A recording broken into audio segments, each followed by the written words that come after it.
The sun was sinking in the west, but it had not yet fully set. The sky still held some light, though everything seemed covered in a layer of gray. Through the window, the distant mountains were turning an oppressive black. Inside the dimly lit main hall, Fang Yuan's uncle and aunt sat in the master seats, their faces obscured by shadows.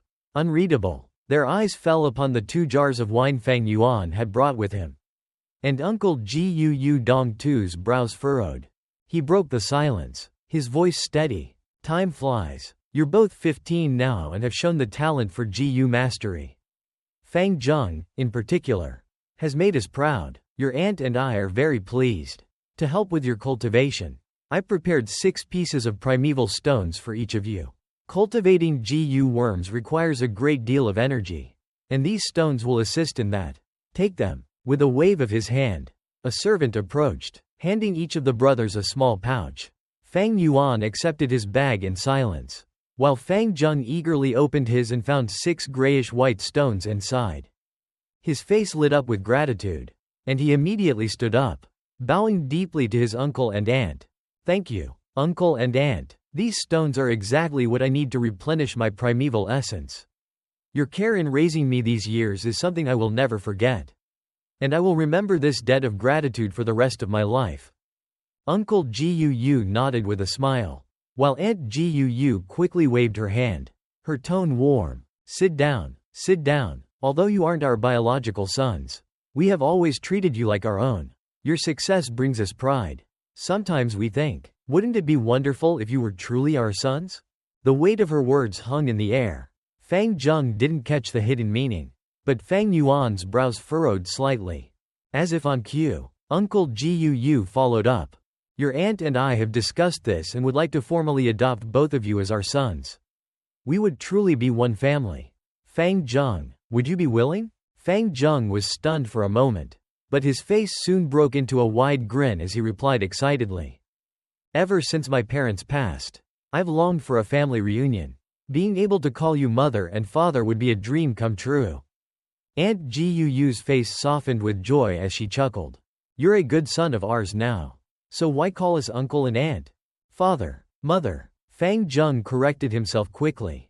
The couple laughed heartily. Our good son. It wasn't in vain that we've raised you since you were 5 years old, nurturing you for 10 full years. Aunt Gu said, wiping away a tear. Uncle Gu's gaze shifted toward the silent Fang Yuan. His voice became calm and measured.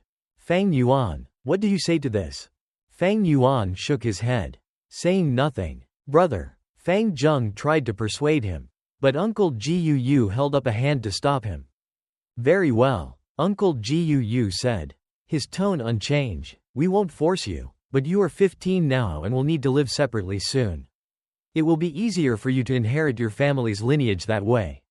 I prepared 200 primeval stones for you, to assist in your transition. 200 primeval stones. Fang Zheng's eyes widened in disbelief.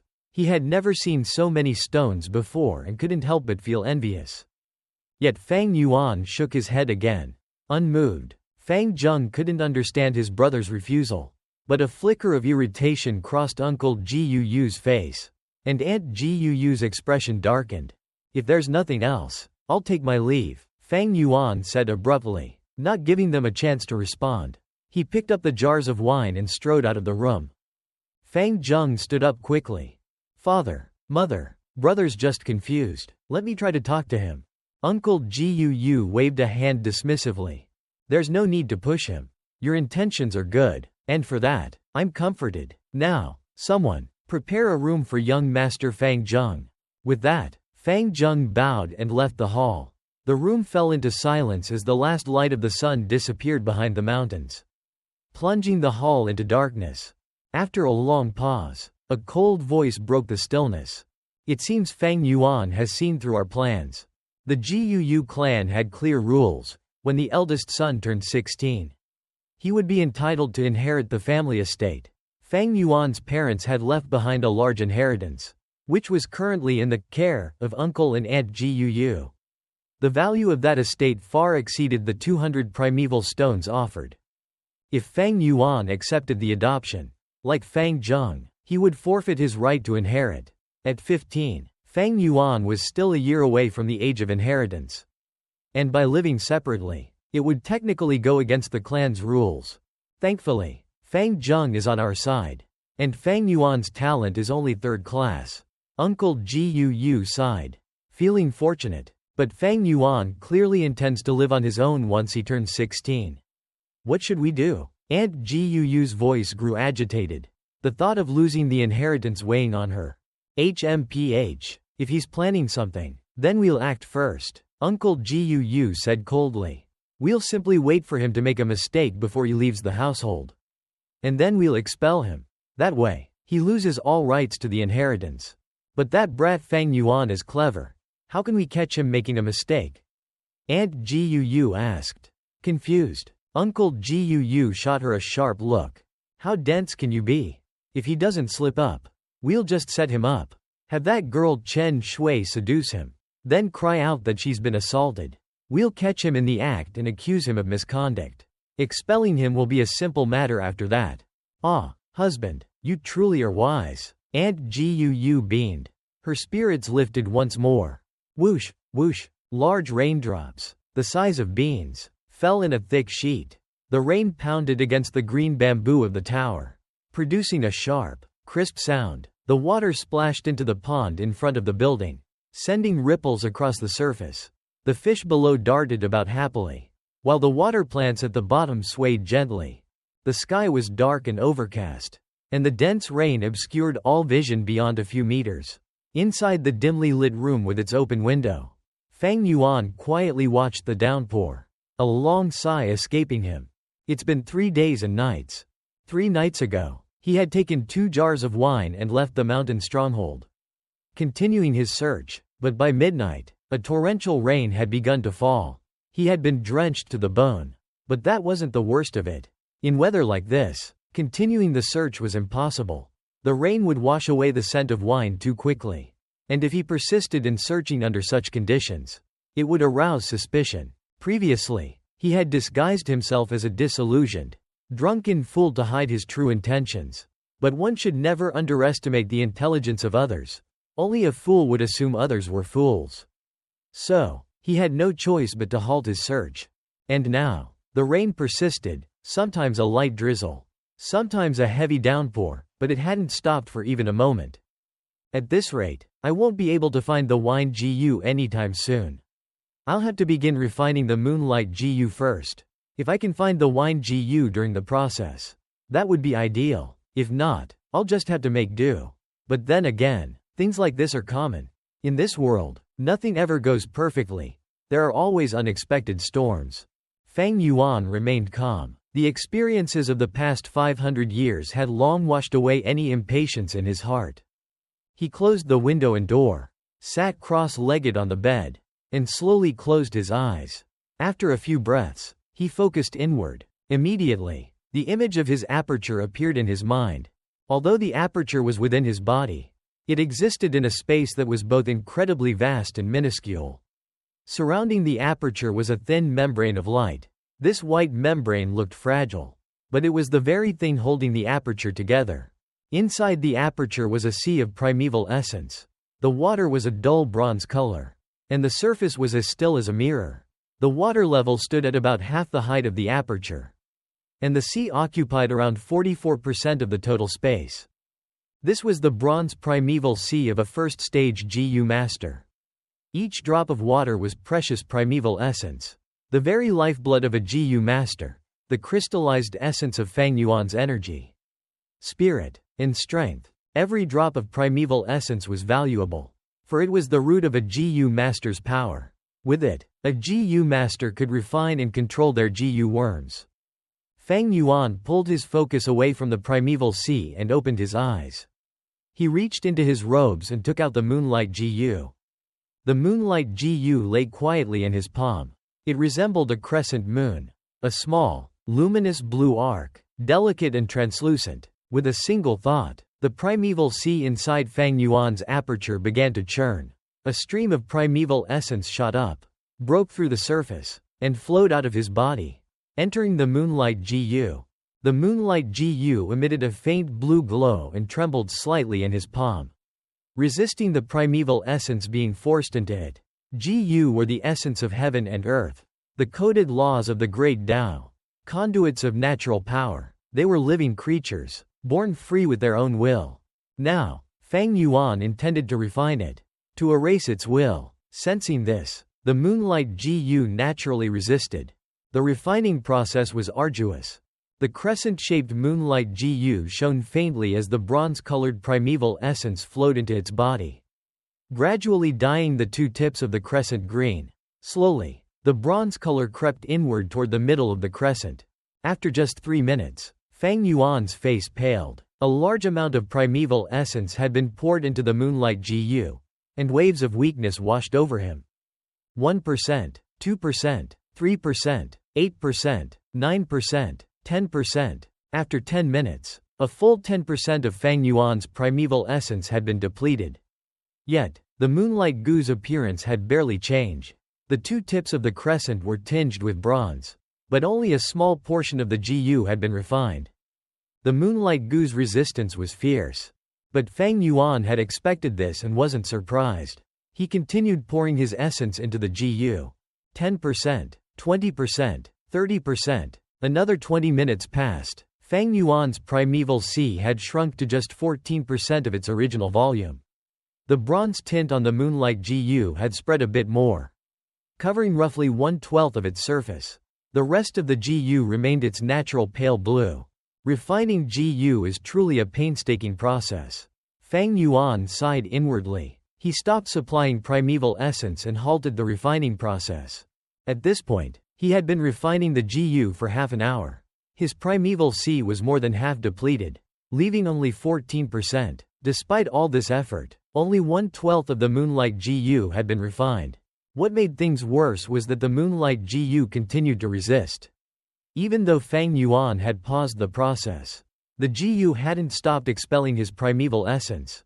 He could feel it clearly. The primeval essence inside the Gu was slowly being forced out, dissipating into the air. The bronze tint on the tips of the moonlight Gu was also shrinking. At this rate, it would take about 6 hours for the Gu to completely expel all of Fang Yuan's primeval essence. By then, the refining process would have to start all over again. Refining a Gu is like two armies at war, locked in a battle of attrition. The Gu has only been partially refined, yet I've already consumed 3/10 of my primeval essence. A Gu master must constantly replenish their essence while steadily advancing the refinement process, consolidating each hard-won victory. Fang Yuan reflected on this as he took a primeval stone from his pouch. A Gu master could restore their primeval essence in two ways. The first was natural recovery. Every hour, the primeval sea would slowly replenish its essence. For someone like Fang Yuan, who had third-class talent, he could recover about 4% of his essence per hour. In 6 hours, he could recover a total of 24%.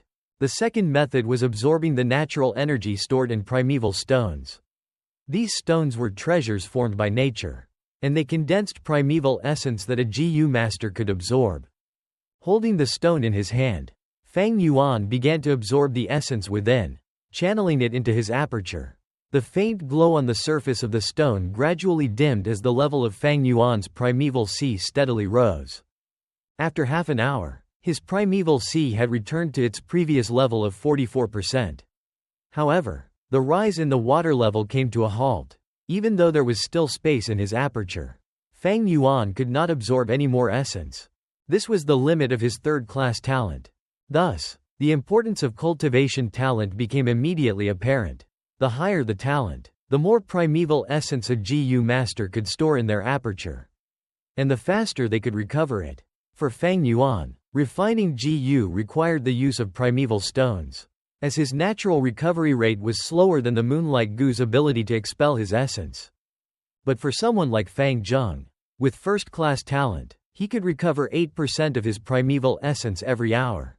In 6 hours, he could restore 48% of his essence, while the moonlight Gu would only expel 30% in that time. He wouldn't even need primeval stones. He could refine the Gu just by resting and recovering over a few days. From the very beginning, Fang Yuan knew he had no chance of winning the competition to refine the Moonlight GU. This wasn't about skill or strength, it was about talent. The second deciding factor was primeval stones. With enough stones, even someone with second-class talent could surpass a first-class talent and win. I only have 6 primeval stones. Far fewer than the likes of Jiu Mo Bei and Jiu Kai Cheng, who are backed by their elders. And my third-class talent can't compare to Fang Zheng's first-class talent. I have no chance of winning this refining contest. It's better to save my strength and focus on finding the wine GU. If I can refine it as my life-bound GU, it will be far more valuable than the Moonlight GU. The rain outside has lightened. It seems like it's about to stop. After 3 days and nights, it should be ending. Just as Fang Yuan retrieved the Moonlight GU and prepared to open the window, a knock came at the door. Young Master Fang Yuan, it's me, Chen Shui. A familiar voice called from outside. It's been raining non-stop for days, so I brought you some wine and food. Perhaps it will help ease your troubles. Fang Yuan's brows furrowed. With his 500 years of life experience and instinct, he immediately sensed a scheme at play. A flash of coldness flickered in his eyes before disappearing as he relaxed his expression. I was just feeling hungry. You've come at the right time. Bring it in, he said calmly. Outside the door, Chen Shui carried a food box. Upon hearing this, she smirked with disdain, but as she opened the door and entered, her face quickly returned to its obedient and docile expression. Master Fang Yuan, the food and wine smell wonderful. Even through the box, I can already catch the aroma, she said in a sickly sweet tone, laced with seductive charm. She set the food box on the small table and began laying out the dishes. The food was indeed sumptuous, its colors vibrant and its fragrance enticing. She poured 2 glasses of wine and, with a flirtatious smile, offered one to Fang Yuan. Come, master. Tonight, I'll be bold and accompany you for a drink. Her voice was as soft as a flower, and she boldly took his hand, guiding him to sit on the long bench by the table. Without hesitation, she sat directly on Fang Yuan's lap, her soft body leaning against his chest like a delicate bird seeking shelter. Whispering into his ear, she said, Master Fang Yuan, I've always liked you. No matter what your talent is, I want to follow you, rely on you, and comfort you. Tonight, I want to give myself to you. Today, she was dressed to impress, with her bright makeup accentuating her already alluring features. Her lips, painted a soft peachy pink, whispered sweet nothings, her breath warm against Fang Yuan's ear. Leaning into him, Fang Yuan could clearly feel her full figure, her firm thighs, slender waist, and soft breasts pressed against him. Let me serve you, master, Chen Shui said, lifting a cup of wine to her lips and taking a sip. Her eyes sparkled with a moist, inviting gaze as she slowly brought her face closer to Fang Yuan's. Fang Yuan remained cold, his expression unchanged. To him, it was as if the person in his lap wasn't a beautiful young woman but merely a lifeless statue.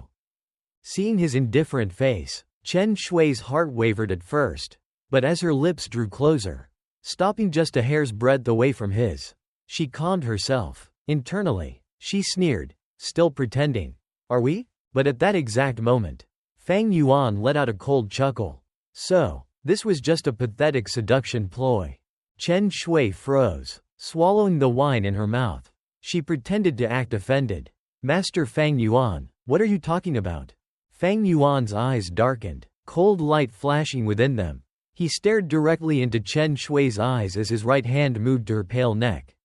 Slowly tightening his grip, Chen Shui's pupils shrank in fear. She gasped, "Master, you're hurting me." Fang Yuan didn't respond. His grip only tightened further.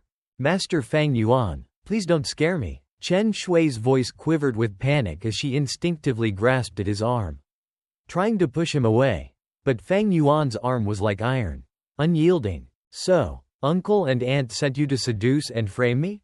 I suppose they've already set up their people downstairs, waiting for me to fall into their trap?" Fang Yuan sneered. "But you? What makes you think you could seduce me? With nothing but your pitiful breasts and this worthless piece of flesh?" His left hand cruelly grasped Chen Shui's chest, squeezing it so hard that her soft flesh was violently distorted. The pain was unbearable. Chen Shui's eyes widened in agony. tears streaming down her face. She tried to scream, but her throat was being crushed under Fang Yuan's grip, and all she could manage were a few pitiful sobs. Desperation seized her, and she began struggling violently, knowing that if she didn't fight back, she would suffocate. But just then, Fang Yuan loosened his hand. Chen Shui immediately gasped for air, greedily sucking in breath after breath. Her rapid breathing triggered a fit of harsh coughing. Fang Yuan chuckled lightly, his hand gently caressing her cheek. His tone was soft but menacing. Chen Shui, do you think I'm capable of killing you? If Fang Yuan had been furious, perhaps Chen Shui would have found the strength to resist. But his casual, almost playful demeanor terrified her to her core. She was scared, truly scared. Chen Shui stared at Fang Yuan in horror, seeing him smile back at her with narrowed eyes. In that moment, she swore she would never forget Fang Yuan's gaze. His eyes were devoid of emotion, black, bottomless, like a deep pit hiding some terrible monster. Under his gaze, she felt as though she were standing naked in a snowstorm, completely exposed. This man would kill her without hesitation. Oh, heavens, why did I ever think to provoke a devil like him? Chen Shui was filled with regret. She wanted nothing more than to flee, to run as far away from this monster as possible. But with her body still pressed against his, she didn't dare move. She didn't dare make a single sound. Her entire body trembled, her soft frame shaking uncontrollably, her face as pale as paper. She was too frightened to speak. Out of respect for the years you've served me, I won't kill you this time. You've always wanted to free yourself from servitude, haven't you? Go find my younger brother. He's the fool you're better suited for. Fang Yuan said calmly, patting her cheek lightly. Then, with a soft sigh, he added, now, leave. Chen Shui stood there in a daze before mechanically walking toward the door. She moved like a puppet, having no idea how she had managed to escape from Fang Yuan's grasp. The people lurking in the shadows outside watched her leave, exchanging puzzled glances. So they set up a honey trap for me this time, did they? At least it's different from the last life. Ha, uncle, aunt, I'll remember this favor. Once Chen Shui had left, Fang Yuan stood up and walked out of the room. No matter the circumstances, it was no longer safe to stay here. A wise man doesn't stand beneath a crumbling wall, let alone a devil like him. Without enough strength, only a fool would remain in a dangerous situation. Shopkeeper, do you have any rooms available? Fang Yuan asked as he arrived at the only inn in the mountain stronghold. Yes, we have excellent rooms on the second and third floors. Very clean and convenient, the shopkeeper said eagerly. The first floor is for dining, but you can have your meals delivered to your room if you prefer. The inn was sparsely populated, its business slow. Only when trade caravans passed through the area did it see any increase in customers. Fang Yuan tossed the shopkeeper 2 primeval stones. Give me a good room for the night. Also, bring me 2 jars of wine and 3 or 4 dishes. Anything lacking, you can send up later. Yes, right away, sir. The shopkeeper took the stones and asked, would you prefer to dine in your room, or in the hall? Fang Yuan glanced at the sky. The rain had stopped, and evening was approaching. He decided it was better to eat in the hall before heading out to search for the wine Gu. I'll eat in the hall. The first floor of the inn had more than a dozen square tables, each surrounded by long benches. Between the tables stood the inn's thick pillars, and the floor was tiled with slick, damp stone, a result of the humid mountain air. There were 3 groups of people in the hall. By the window, an old man sat alone, slowly sipping wine as he gazed at the sunset over the mountains. In the middle of the room, 5 or 6 hunters sat around a table, noisily exchanging stories of their hunting experiences. A pile of game, including pheasants and hares, lay beside them. In the far corner, 2 figures sat whispering to each other in the shadows, their features hidden, making it impossible to tell if they were men or women. Fang Yuan chose a seat near the window, and soon enough, his wine and food were served. With my third-class talent, I'll definitely need to rely on primeval stones to refine the Moonlight Gu. If I'm lucky, and the Moonlight Gu doesn't resist too much, I might only need 5 stones. But if its will is strong, it'll take at least 8. Gu were living beings, after all, and naturally possessed a survival instinct. If a Gu had a strong will, It would fiercely resist being refined by a Gu master. If its will was weak, it would eventually give in, and the refining process would become much easier. At the moment, I only have 4 primeval stones left after paying the innkeeper.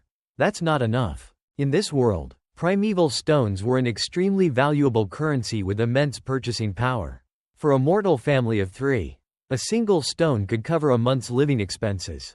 But for a Gu master, the consumption of stones was astronomical. And that was only for the moonlight Gu. If he were to find the wine Gu, with his third-class talent, it would take at least 10 more primeval stones to refine it. In other words, even if I do find the wine Gu, I won't have enough stones to refine it. But I still need to keep searching.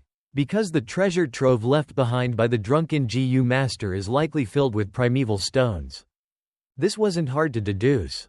The Drunken Gu Master had been a renowned 5th-stage Gu Master of the demonic path. There was no way such a figure wouldn't carry a large stash of primeval stones. A necessary resource for any Gu Master. Fang Yuan slowly sipped his wine. Deep in thought, his eyes scanned the room. But nothing seemed out of place. The hunters continued to talk loudly. The old man by the window still drank in silence. And the 2 shadowy figures in the corner whispered, still concealed by the dim lighting. No one paid him much attention. As Fang Yuan ate, he considered his next steps. The rain had stopped, which meant he could resume his search for the wine Gu. But he had to be cautious. The trap laid by his uncle and aunt had failed. But they wouldn't give up so easily. It was likely they would try something else soon. He took another sip of wine, letting its warmth spread through his body, while his mind sharpened with focus. After finishing his meal, he stood up and left the inn, heading out into the night. The moon was hidden behind the clouds, casting only a faint light over the landscape. The air was crisp, the mountain wind carrying the scent of wet earth and greenery. The roads were still slick with rain, and the occasional puddle reflected the dim glow of distant lanterns from the village. Fang Yuan moved swiftly, avoiding the more populated paths and heading toward a more secluded area on the outskirts of the mountain stronghold. The terrain grew rougher as he walked, the paths becoming narrower and the trees thicker. He was searching for a specific place, an ancient, forgotten cave hidden deep within the mountains. According to his memories, it was the site where the Drunken Gu Master had met his end, and where his treasures, including the wine Gu, were likely still hidden. But Fang Yuan knew this wouldn't be an easy task. The cave was protected by layers of traps and concealed by natural formations. Even with 500 years of experience, it would take careful navigation to find the exact location. The night grew darker as he ventured further away from the village. The sounds of the forest began to rise, rustling leaves, the occasional hoot of an owl, and the distant howl of a mountain wolf.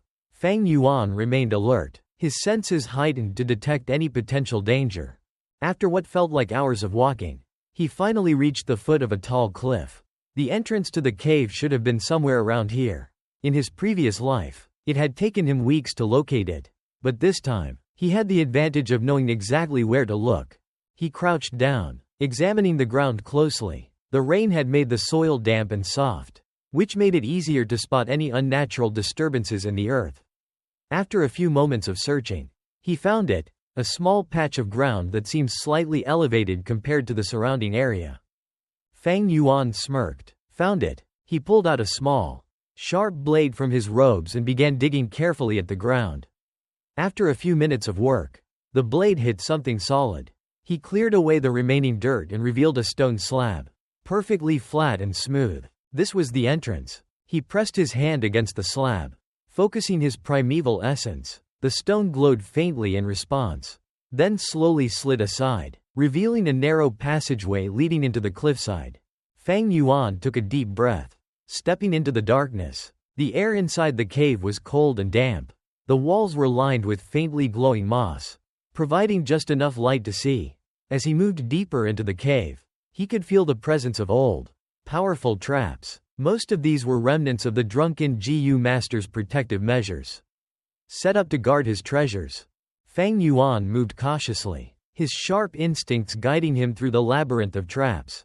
With each step, he could feel the oppressive weight of the cave's hidden dangers, but his experience allowed him to navigate them with ease. Finally, After what felt like an eternity of walking, he arrived at a large chamber deep within the cave. In the center of the room stood a stone altar, upon which rested a small, unassuming gourd. The wine Gu. Fang Yuan's eyes gleamed with satisfaction. This was what he had been searching for. But before he could step forward to claim it, a sudden sound echoed through the chamber.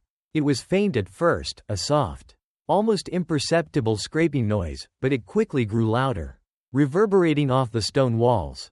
Fang Yuan's heart tightened. He wasn't alone. From the shadows, a figure emerged, tall, cloaked, and masked. The stranger stepped into the dim light of the chamber. Their presence was commanding, exuding an aura of danger and power. Well, the figure said, their voice smooth and taunting. It seems I'm not the only one interested in the treasures of the Drunken Gu Master. Fang Yuan's eyes narrowed. He could sense the strength of this person. And it wasn't insignificant. Whoever they were a threat. But Fang Yuan didn't flinch. He had faced far worse in his 500 years of life. And who might you be? Fang Yuan asked, his voice calm and steady. The figure chuckled darkly. That doesn't matter. What matters is that you won't be leaving this cave alive. Fang Yuan's expression remained cold. Is that so? In an instant, his primeval essence surged, and the battle began.